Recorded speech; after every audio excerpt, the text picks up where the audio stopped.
Great, well thank you for coming. My name's Isabella, I run the Startup Grind Wellington chapter. I'll just give a quick intro to Startup Grind for those of you who haven't come before, and then we'll move over to Tokes. So Startup Grind is a global initiative that's now in over 300 cities globally. So it's essentially just a meetup that we run on a monthly basis based around startups and lessons to be learnt in the startup and tech field, and hopefully a place where you can meet like-minded people and do a bit of networking. So today we're lucky enough to have Tokes, who is talking to us about product leadership. Any of those who noticed the fact I've left out product for a while, it is now there. We are talking product leadership today. Tokes was actually one of the first product managers at Xero. Spent many years there building up the product team, and then moved to ATI, a virtual reality company, to head up product there, and now runs his own product consultancy business. So lots of lessons to be learnt today. So we essentially are just I'm going to fire a few questions at you, and then we'll have a chance for the audience to ask a few questions at the end as well. Cool, so let's just maybe start at the beginning. How did you get into product management? Because you were a developer, weren't you, before moving into product? Yeah, I think like if you read or listen to anybody who's talking about their journey to product management, like it's a pretty common story to say, well, I did this and that, and I didn't really realize I was actually doing product management at the time before it had a name. And I think that's definitely true for what I was doing. So I entered sort of this industry as a developer. I love technology, I liked building things, and so got a big kick in early part of my career doing that. But then sort of over time was more interested in helping other people come into development, and so I started getting leadership roles in development, became a development manager, so looking after a team of 40 developers at one point, and was at that point it was like I was already starting to think of myself as an enabler rather than a doer, and spent a long time getting used to the fact that that was okay, and I didn't have to be doing stuff all the time to be useful. I still meet people who don't necessarily agree with that, but I found peace with that, and thought it was a really nice way to impact things more broadly than I could do. And then so it kind of went from individual contributor as a developer, leading developers, and then I got more into customer stuff and sort of started really enjoying meeting customers that the companies I was working with were trying to build solutions for, and so really enjoyed those conversations as much as going away and building stuff. And it was around that time that the opportunity to head up Xero came along in about 2009. And for me, that was kind of the first opportunity to put into practice some of the things I'd learned about product and dealing with a product that I hadn't been able to do up until then, where I was largely doing service-based work, which was just brutal if you're involved in that, right? You get a budget, you get a time frame, you get told what to build, and there's not a lot of creativity that can go into there, and you get cramped by it. So I was really looking for an opportunity to get into product, and so this was, Xero was that really great opportunity. Cool. And I guess looking back, it must have been quite different than it is today, obviously, in that product function. So how was the product function, I guess, operating at Xero when you joined? So it wasn't really in any sort of formal sense. My title at the time was product development manager, so I was looking for a development manager role. They said, oh, we don't have that, but how about a product development manager role? And I'm going, well, I don't really know what the difference is, so I'll take it. I really like what you're doing, and I knew some of the people who were working there, and it felt good. And so I took on that role, and it was probably more development management. So I really felt connected with the team of people building the product. Spent really, and also enjoyed spending time with designers, with like a Philip and the senior exec team. So I really had free reign to traverse the entire company at that point, when we were really only 50 or so people, I think, at that point. And so, and again, like who knows, right? Like that's exactly what you do in a product leadership role. You're connecting with every part of the business and customer base to try and find a path through it all. And so while I wasn't called a product manager at the time, we were all, I think, thinking through that product lens, where we saw the constraints. We had really good collaboration, I think, in those early days and throughout my time there, and we got shit done, and we learned lessons, and we moved forward.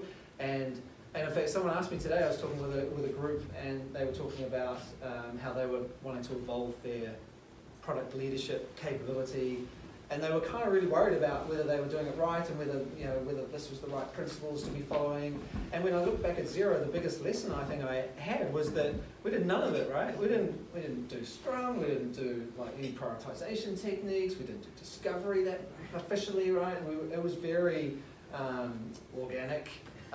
But shit, it worked, right? Like, so, and to me, one of the things that made it work wasn't that we were doing product really well. We did some things really well, we did some other things not so well.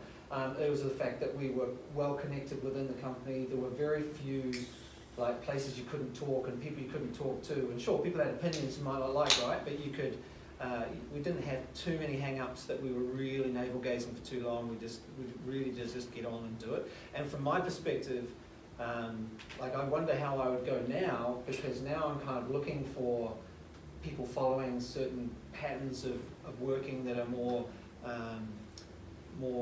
principle-based in terms of how you build product, focusing on outcomes, not outputs, the way you prioritize things, the way you engage with different parts of the business. And I wonder whether I would have been as relaxed as I was then to just let things happen, because it was a very engineering-led company. And at the time, I wasn't threatened by that at all. I didn't think that was a problem. That's what I'd come from, and I was coming into another place that had a lot of engineers making decisions.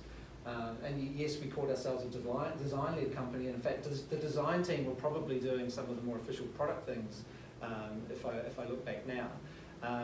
But now I come in and I think if engineering are running the whole shop, I get alarm bells. I think, oh shit, they're probably building the wrong thing, or they're using the wrong lens to prioritize things. And so I often wonder whether I would be as open-minded as I was then to just letting it happen. Yeah. And it's kind of nice learning to go, well, you did just some things you can just let happen, and it might just work. Yeah, cool. So that's quite a good tip actually for smaller companies, and I'm going to come back to your tips later actually. But before we do so, it'd be really good to hear about that kind of growth at Xero, because you grew the product function to 6 offices globally and with huge numbers. So what was your strategy for growing the team from maybe none to the hundreds? Yeah, I mean, it wasn't just me involved in it. There was lots of people thinking about it. And I guess what made it easier was that in terms of growing product leadership in Wellington, it was easy for me to see that and to bring people into that and to start evolving the way we worked. As a global company, we created offices around the world that could work relatively autonomously, and we tried to create, I think that, whether it was deliberate or not, I don't know, but it certainly played out that way. We had, a payroll team in San Francisco. We had like a Xero team in Auckland. We had, fixed assets team in Australia. And so it created a level of autonomy that those teams could operate in their own way, create product leadership roles in their own way, and to give them that responsibility of building up their leadership in the way that it worked well for them was quite good. So I certainly wasn't directly in there going, oh, you should hire a product person now. But there was a sense that we needed to start building that muscle in the company to try and keep us on the right track. Cool, yeah, and that side of piece is interesting, because my next question was, how do you make sure communication stays at a good level when you've got a product team that big? Because obviously you're all working towards one overall goal, but what strategies did you put in place to have that communication sound? We did have a I use the word hierarchy very lightly, but there were product leaders who at Xero were called product managers, and they often worked across a number of product owners who were working much more closely with the individual teams.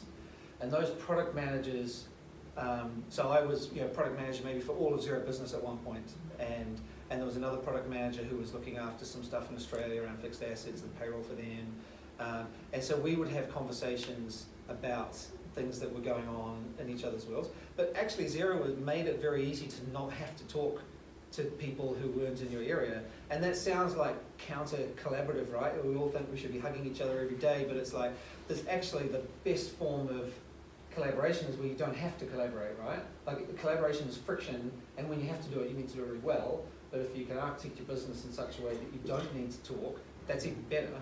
And it's not a bad thing if you create really clear autonomy for people to do their own thing. And in fact, the way in which it got to the point where in San Francisco we had a team, and their engineers were building out this entire new module, and they were one of the first teams that were off building on, extending the core product to build payroll in this case. And we were going, right, we've got all these things that you can reuse, This, from a technical point of view, you could reuse our front-end stack and build all these design, widget libraries and all this sort of cool stuff. It would save you a huge amount of time. And they were kind of like going, yeah, I'm not sure we really want to do that. We don't really like that technology. We can't hire anyone to do it. And in fact, even outside of product leadership, they decided ultimately to agree to a consistency. So they agreed to the customer won't know any different when they navigate between payroll and the core product. But they were going to go off and rebuild every widget that we've done, and possibly even influence the design across things that had already been built. They created a technical autonomy which allowed them to move forward, allowed them to actually hire people, feel a sense of ownership over something that they didn't want, and they probably had a bit of a, well, you're from New Zealand, or before you're in America, and so they kind of created their own sense of ownership around a piece of technology, which I don't think, Vicky probably knows a lot more about it than I do in terms of the impact that had on the team, but from a product leader's point of view, problem solved. We didn't have to worry about collaborating and sharing stuff that's difficult to share. We shared it amongst ourselves here and got a lot of reuse out of it, but they were on their own and they committed to keeping things together by doing that. Cool, because I guess you do hear that saying the bigger the company gets, the smaller piece of the pie you get as a product, I guess, manager or product owner, and it sounds like you managed to kind of navigate that problem quite well at Xero. Are there any kind of, tips? I don't know if I did, right? Yeah. I did in that I didn't get cut up about it, but it's a really common problem when you're there early in a company, and some of my clients now are founders who are now deciding, well, I can't cope anymore. I can't do all the things that I used to do as a CEO, a CPO, a CTO. I need to start bringing other leaders in, and it might be they're going, I need a product manager, or I might need a senior developer, or whoever it is, but all those roles that you start bringing in will chip away at what you used to do, right? And so for a lot of people, that's really challenging. And in my scenario, it would have been, there was a reorganisation that happened where I used to look after all of Xero business, and then they were going to start, carving it up into different areas.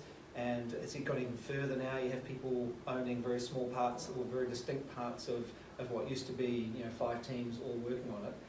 And I think a friend of mine who still works here is going through that now, and has got, I think, a really good mental picture of how that works. So yes, his role is on paper less senior, but his ability to impact change is much bigger, because he was spread across lots of things, felt like he was inadequately addressing all the needs across that wider base, but now he's able to own this thing here and treat that as his world and make a much better impact because of it. But for a lot of people, they can't deal with it and they're going to leave, right? That's a good attitude though, I like that. Yeah, it's super positive, right? And very product thinking as well, right? Because you should be thinking about, it's not about you, right? It's about what you're trying to achieve.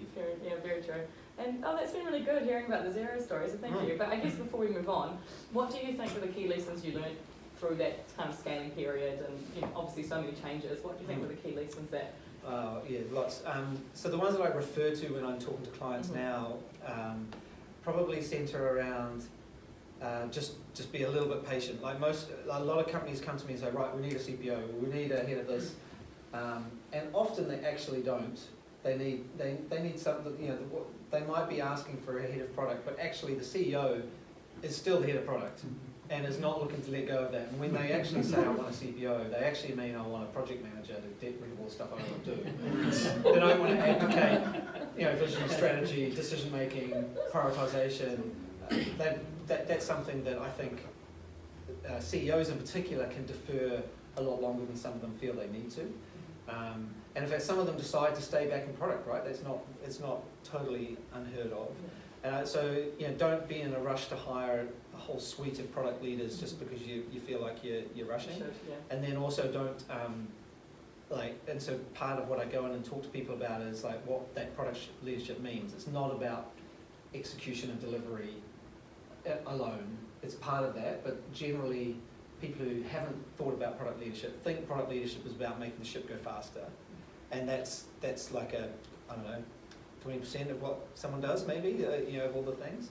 And so I think educating them around that. And then the other learning I often refer back to is form teams when they've already formed. So there's often this thing, well, got 20 people here, I need to decide right now what they're going to work on, and I'm just going to spitball all these ideas around. I'm going to have a team working on that, it's going to be great. If the teams aren't already working on those things that you've decided are important, important, then you might just be forcing something into a shape that it's not willing to go in. And so the classic example for Xero would have been things like reporting was something that there was always a need to work on reporting. And we always had people who were specialising on reporting before we even created a team that was focusing on reporting as an area. And so it was very obvious that that team needed to be, have their own way of working and their own way of prioritising things and to work in a unit. The team that Vicky was part of, we call them the sniper teams, a team that formed relatively organically over a period of time to address smaller wins for customers, and that was formalised at a point, and we sort of moved on from there. Where my rule breaks down though is the API team. So the API team, there was at times had no one working on it. And so Tony Rule was like, the head of API, and he would come into what at the very beginning of Xero was the prioritisation meeting, which was the first thing that we got rid of, or actually it was called the resource meeting. And so we'd literally go in there, prioritise stuff on behalf of all the engineers who weren't in the room, and then dish it out and say, create some project teams. And so Tony would be in there going, API, I've got some API stuff in here, and would never be, building the UK product, or building payroll, all these big features that we knew we had to have for the product. It was really hard for the API team to get a voice in.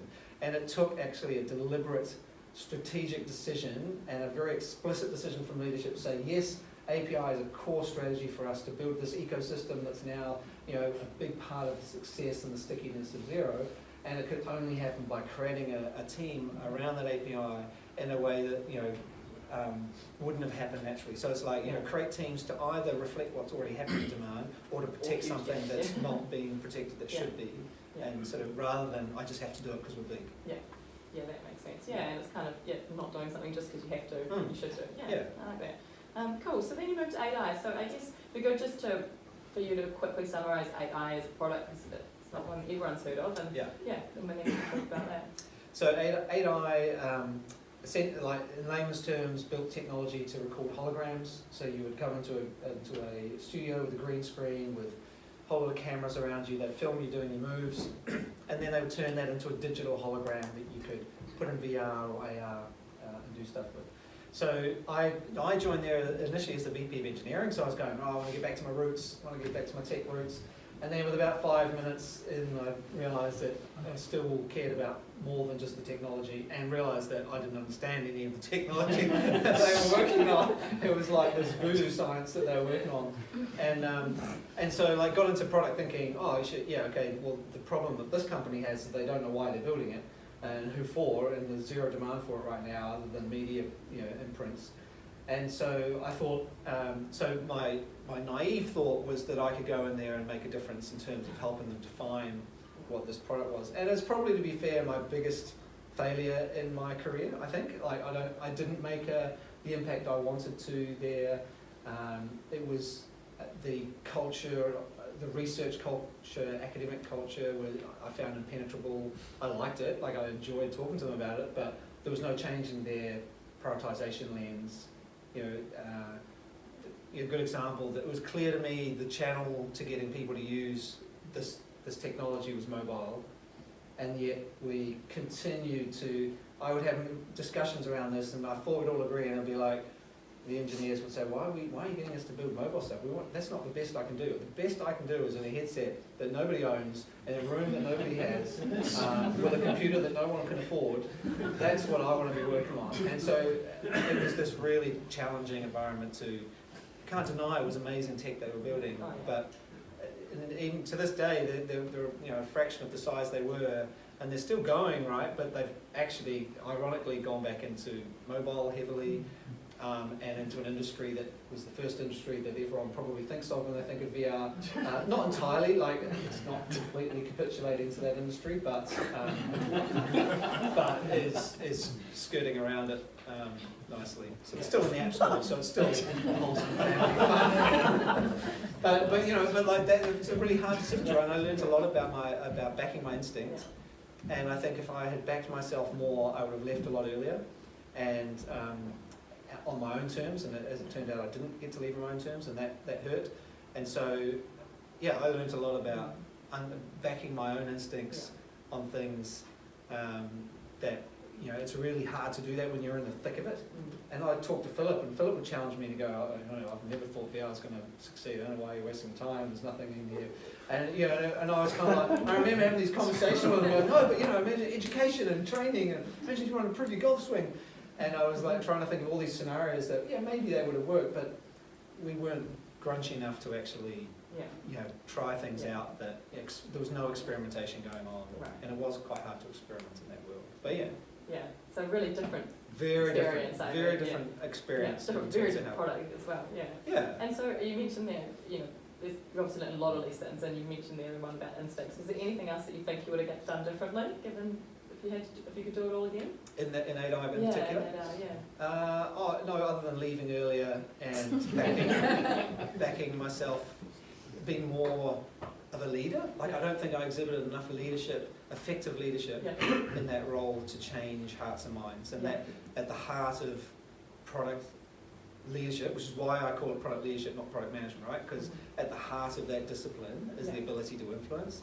And for whatever reason, I can make excuses for why I couldn't influence that company, but I didn't. And I think, finding different ways to try and influence in a positive way. This is not like twisting around and faking stuff, but that's what I walk away thinking I need to practice on more. Yeah, cool. And I guess on the flip side though, you must have learned a lot of lessons coming from an environment that felt probably quite corporate by the time you left Xero back into a startup. Were there things that you felt that you took from Xero that were a real success in the startup, more of a startup environment? There were certain practices we followed, because we did have a team that was really satisfying to work with around mobile. So we did do some mobile stuff that, we built an app that got 1 million downloads within a relatively short period of time. So there was actually, that was quite satisfying building that out. We didn't monetize it and take it where it needed to go, but that was kind of cool. And they kind of followed a lot of the practices and learnings that we adopted at Xero over that time. But it's a different stage, right? Like Xero wasn't that size for very long when I, during the time that I was at Xero, we moved very quickly into multiple teams, a SaaS-based business, quite a different business model. So, some of those things didn't translate. And I guess like on a wider level, do you think that startups and corporates need to look at product in a very different lens, or do you think that there needs to be just more of an approach that everyone sort of should be able to fit? I think they all suffer the same challenge, that it's human nature not to do what product leadership tells you to do. And so when you first found a company, you've got a brilliant idea, it's all about building it because you want to build the thing that's in your head, and you don't have any customers to try it out with potentially at the very beginning. So it's a very sort of like direct, do something, get it in there, build it, I'm creating this thing. And that mindset has to change at a certain point, and when you do get your first set of customers, now you've actually got constraints that you never had before, and to be able to shift your focus from I've just got great ideas I need to get out of my head, into I've got customers with opinions and who are paying me and telling me I'm not doing it right. That type of shift happens to every company who's building any type of product and growing. And so like, I think that's a thing that every company goes through, and then decisions around how do we create a culture where, of a different way of thinking about how you decide what to build next. And that's where product sort of comes in. And I guess now you've taken those two experiences and you've started your own coaching business. Yeah. So it'd be good for everyone if you could just expand a bit on what I guess the goal is of that kind of coaching business that you've set up. So I don't know when the idea started. So it was probably at the time of leaving Xero. I was thinking about it. I was thinking about, and I didn't really know what it was. It was like, do I want to go deep in another company, or do I want to try and impact more than one company? And so and then I got a call from Troy. I remember where I was standing just out there, and he called me, and I was going, I don't know if it feels like me, and I thought, I'll go and talk to them. And I really liked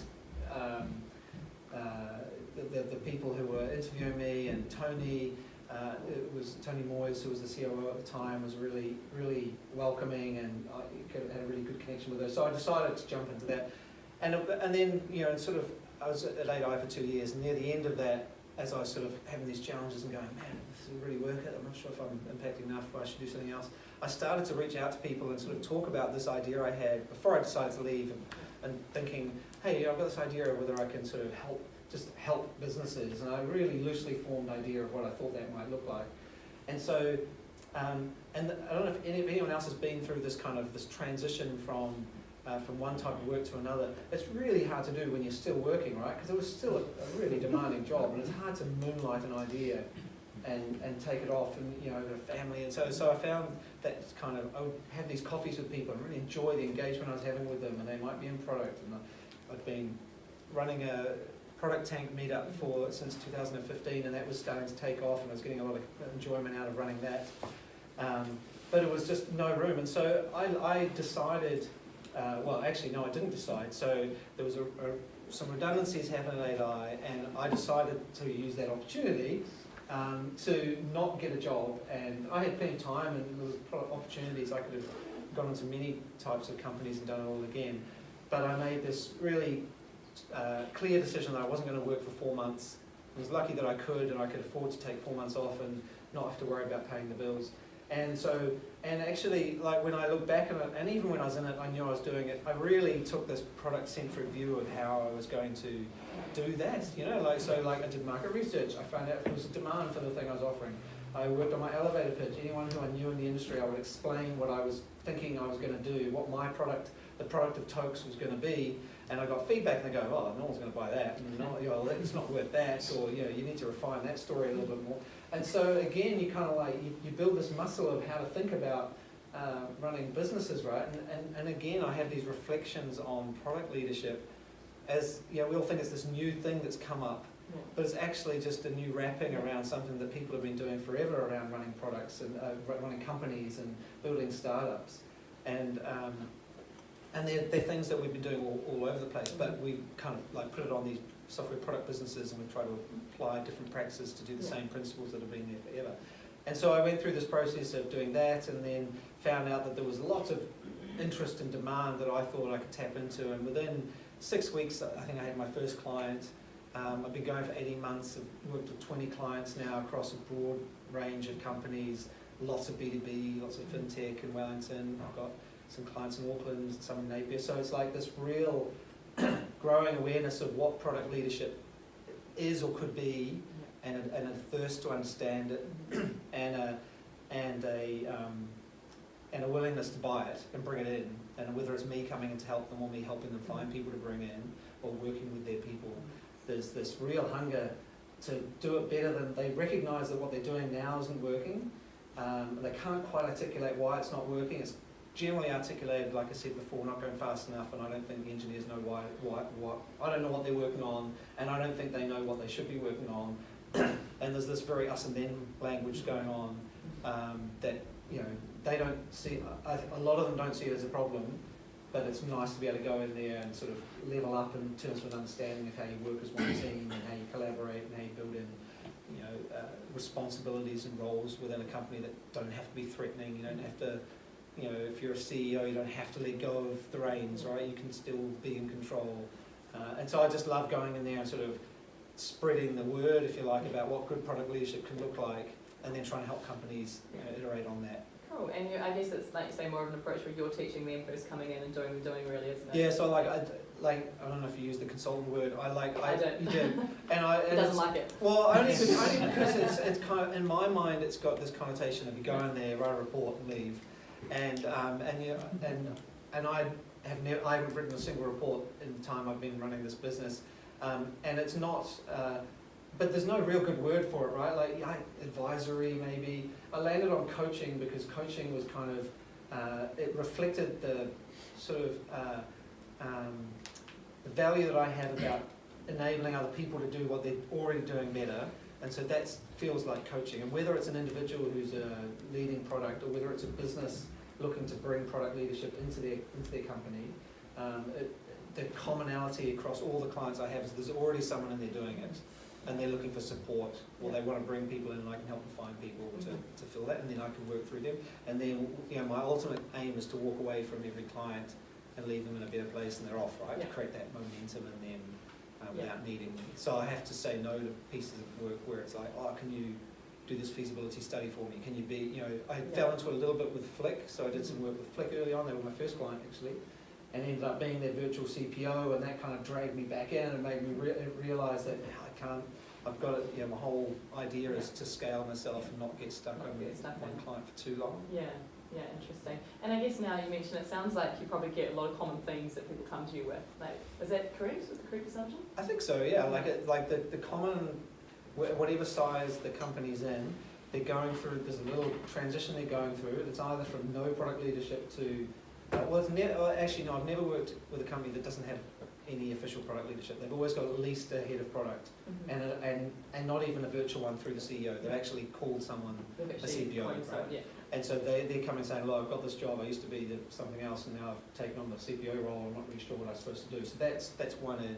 But they're in a hockey because or a transition because this is the first time product leadership has had a specialised role.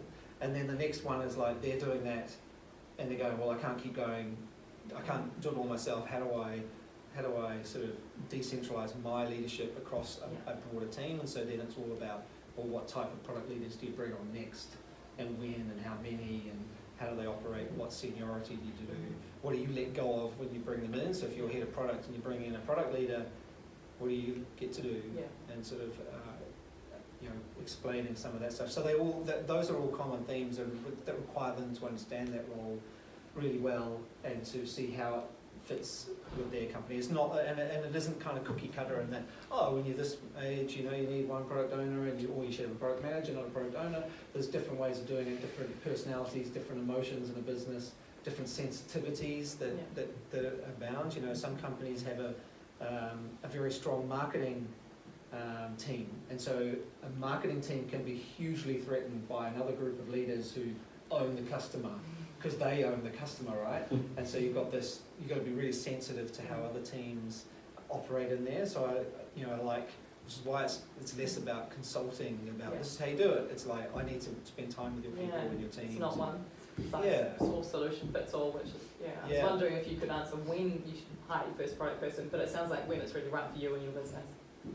I think it's when you can't. Well, there's two questions. One is, are you doing product? Are you leading product? Whoever's got whatever title, are you leading product effectively and getting the right outcomes for the business? And if you are and you're coping, then well, you don't need to hire anyone, right? Just keep doing what you're doing. If you've got a point where you've grown to a certain size and you're feeling the speed wobbles, or you're seeing parts of the business that aren't getting the attention they need, or you're not getting them, you're doing stuff but the needles aren't moving. That's a time when you have the conversation, and it could just be the people who are there already just need to change the way they work, or it could be you need to have somebody coming in who actually understands some of the principles of product leadership that can help them make some good decisions. I think that the decision to hire your first product person typically comes down to when the CEO is no longer doing it, because invariably they're the product leader, they're the visionary, right? The founding CEOs at least, and then it's at that point when they're spending more time raising money, you know, looking for new locations, breaking into new markets, maybe even, you know, exploring new markets and opportunities. When they're not in the office very often, it's really hard to be an influential product leader if you're not in the office. So that's a good, the CEO is finding that they're losing connection with the team, they don't know what they're working on, they're hearing all the stuff that's bleedingly obvious to them, and they're going, why aren't the product team working on this? I told them yesterday that that's what they should be working on. Well, because you only talk to them 5 minutes a month, and they're not hearing it, and if they heard it, they've got all these other things to do. So I think there's often the CEO is the first person that calls me, asking for some sort of help. And they just don't know what. They know something's not working, and they have some ideas, but that's a good time when the CEO feels it. Nice. And I guess we've talked about key themes of why people come to you, but I guess you must see a lot of key things coming out of companies. Like, what do you think people are doing? What's the most common thing people do wrong when it comes to product strategy? When it comes to when it comes to product strategy, it's that they don't have one. That would be a good. So that's pretty common. And they don't have one because the company doesn't have a vision, or hasn't articulated a vision very well. And so I think that one of the first things you need to do, if you're going to be a product leader, wherever you are in the hierarchy of leadership sort of spectrum of those product leaders, if there's not a clear vision, that's bad. So that's not, in fact, that conversation when I have that is, might include the head of product, but it has to include all the other senior leaders in the team, and all the founders and the people who are thinking about it. And they have it in their head often, but they're articulating it in terms of so often you go into a senior management meeting and they're going to say, right, we're going to talk about strategy. Okay, I think we need to build this thing, we need to build that, we need to build this and that. Okay, that's our strategy. I want you to build a roadmap on that strategy. And so they've got it all wrong in terms of what strategy means, right? Like strategy is not a list of things to build. Yeah. It's a path to getting to something that's in the future that you can't quite see yet. And so that conversation is really important. That most businesses, even the big business, like I don't even know. Certainly, when I was at Xero, they did not have a clear vision statement that could resonate with me and go, yeah, I can see where they're going to be in 10 years' time. But there was sort of, and again, I look at it and go, well, they're successful despite this. But you know, I look at it. They had this broad thing about being, you know, beautiful accounting for small businesses, and I don't know, and it's still I don't know to this day whether there's a strong vision up there that is helping people make decisions. And so the vision is often like miles away, right? So it's rare that you'll make a day-to-day decision that is directly related to that vision. But the strategy should come right back to where you are now, right? And sort of, you know, guide you towards that path. Yeah. But even that, like a strategy is no good unless it's actually helping you say no to something. Because a strategy that says we just need to do everything all the time for everyone to achieve the vision is kind of like just annoying, right? And so, and often visions kind of look like that. Or they look like, we need to make lots of money to be profitable. That's our strategy. And so, like, you know, it's really hard for a company to sit down and go, well, actually, in the next 3 months, say, what's the most important thing to us? And you can't say everything. So you're going to have some way of limiting that conversation, and not at the product level, right? Like, what's your business strategy? Yeah. What matters to you most to run this business over the next few months? And you can't say everything. And so, what are you going to say? What are you going to defer to the next quarter? And those conversations are critical. And I try to.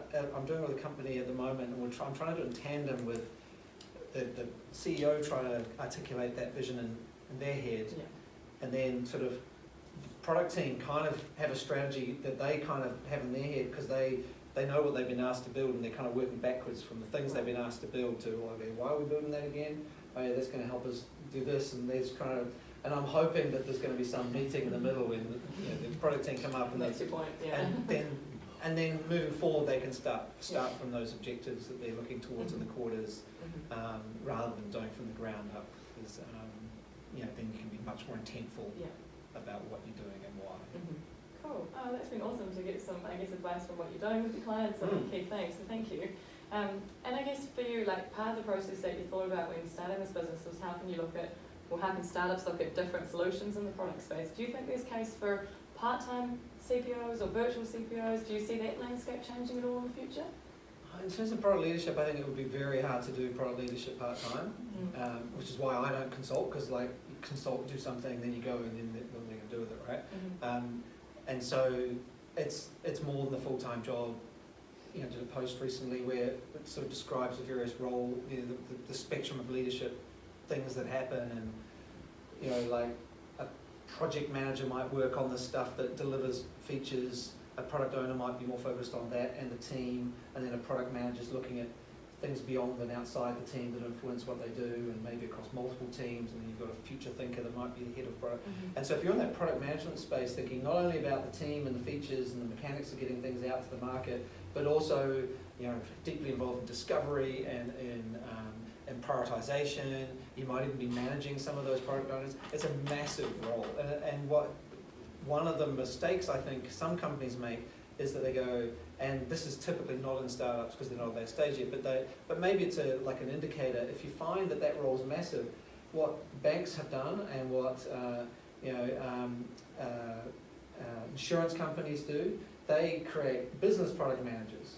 So they split it right down the middle, and they go, okay, if you're thinking about the business in the future, you just think about that. Don't worry about how you build it. We'll get the techies to do that, and they create this product leadership that just focuses on the problems and opportunities, and doesn't come through into how you experiment and learn once you start building this and move into market. It tends to be hey, we've done this research, build that. And so you create this duality of digital product managers and business product managers. And Tim, you'll have seen this at Q. All right, that's a pretty common pattern to have. And and I'm doing some work with Kiwi Wealth at the moment, and it's really heartening to see their head of product is across both of those domains, and so it's going to be interesting to see how they blend that product leadership across digital and business, because it's really hard to be a digital product leader without having your feet well and truly in the business, right? How do you know the context and the why, and how do you learn and experiment and evolve the idea if you weren't part of the conversation that created the genesis of the idea? Yeah. And so I think definitely not a part-time role. The other thing I think as well is that it's very common for people to go, okay, I've been a business analyst, a little bit of project management back in the day. I really understand what this company is doing. I have good domain knowledge about the company. I'm the perfect product manager. Unlikely, because unless so the thing that makes a good product manager is influence. A project manager, a business analyst, a test analyst, someone in customer service has rarely had to influence anything in that role. They might have done it in previous roles. It's generally not required that you have a high degree of influence. And what I mean by influence is not just talking to the person next to you and saying, we should go out to lunch. It's like influencing the senior executive team to say, the strategy you've got now isn't working, and here's the data for it. I think we should move in a different direction. Or that thing that you just throw over the fence and told me to build it. In your head you're going, oh, there's no way I'm building that. But you don't say that because if you did that, your influence would be zero, so people wouldn't listen to you. But if you then say, yeah, that's a great idea, I'm going to do some exploration about that idea that you've given me. I think I trust your opinion. I'm going to do some validation. You go out there and you put something in the market that disproves that crazy theory that you already knew was a bad idea. And you went back and you kind of had a way of having that conversation that didn't threaten the person that came with that brilliant idea, but affected change. That's influence.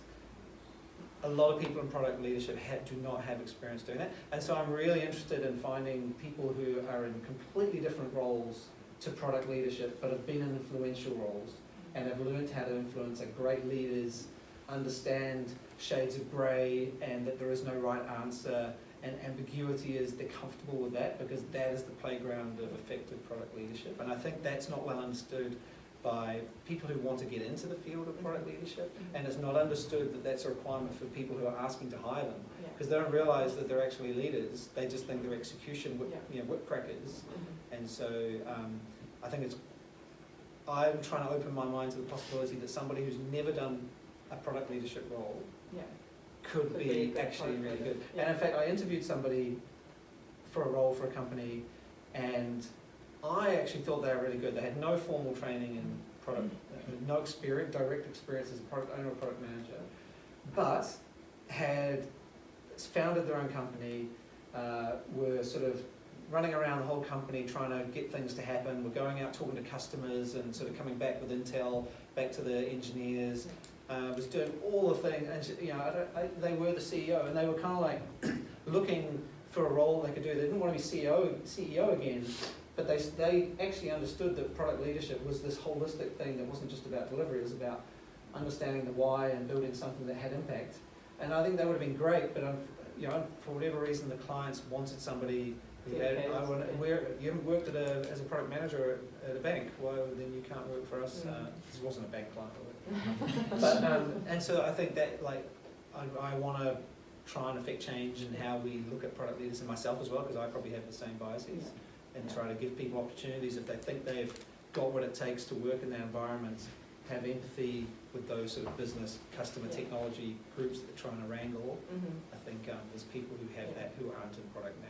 Yeah, and I guess keeping going on that vein, it sounds like influence and empathy is really important to being a good product leader. Is there anything else that you think is really crucial? I think an understanding of the principles, right? You might not have been in the field of product leadership, but if you understand some of the principles that are talked about pretty commonly in building product, the principles of discovery and don't define and then throw it. The release is actually not the success moment, it's the impact it might have beyond that first release. In fact, it's not just one release, it's many releases that build on each other, and finding a way to do that. There's some ways of thinking that someone who hadn't been involved in product at all would have to learn that, but I figure that stuff is learnable. You just read Inspired, read some of those classic books out there that talk about these principles, that's easy to learn. You can't, I don't think you can easily learn to be influential. Yeah, it's kind of, there's a sum total of your context that manifests itself in your work environment that would be hard to go from ground zero to be really influential if you hadn't got something already about, showing you how to do that. Cool. Well, thank you for that. And I feel like I've asked you lots of questions. I'm going to open it up to the audience. Has anyone got anything they want to ask?